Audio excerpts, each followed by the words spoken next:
Our next example will examine the problem of rationalizing a denominator when we have a binomial involving a radical. We are going to multiply by 1, as is our habit.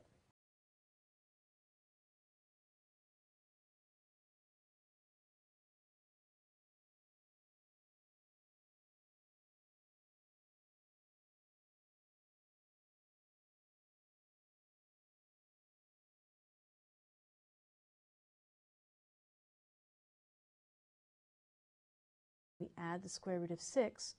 We look at the denominator. The operation is addition, so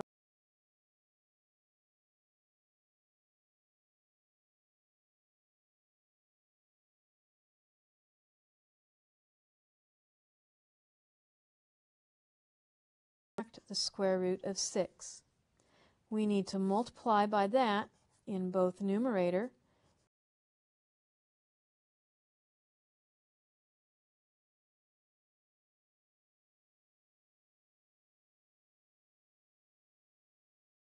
You can step through the same process you've used so many times in the past, and we'll see what that does for us. It's going to do something very nice for our denominator.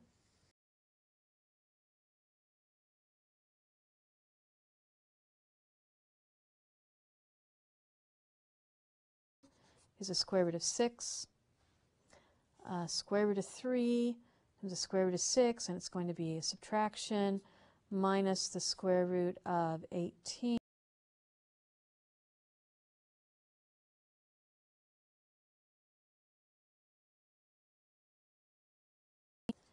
Sometimes I do an old-fashioned thing. I put a little tab on the end of my radical symbol, and that tells me where the radical ends so that things don't slide under. And x times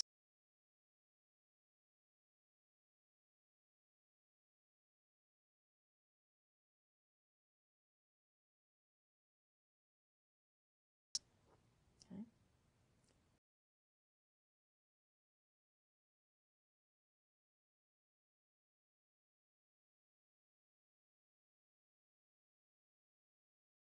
Square root of 2 times the square root of 2 is a square root of 4.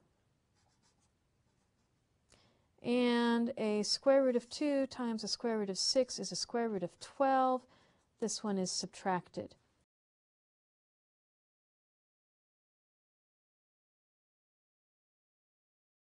Away. And then a square root of 6 times a square root of 6 is a square root of 36, and we subtract. So I'm going to write this over a little bit bigger.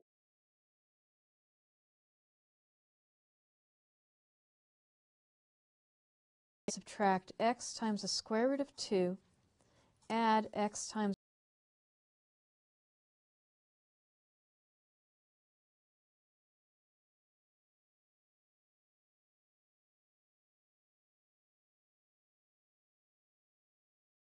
and minus a square root of 36.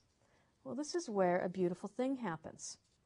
Notice the square root of 12 and the square root of 12.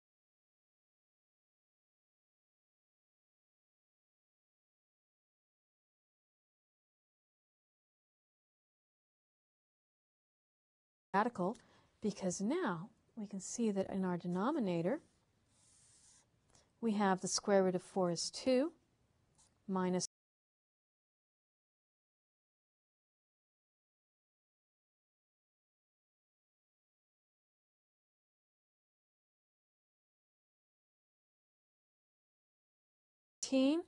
we can write as 9 times 2, and 9 is a perfect square.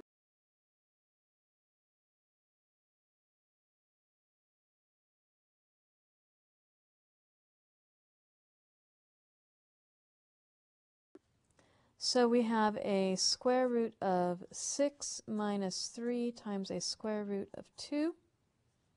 Subtract x times the square root of 2,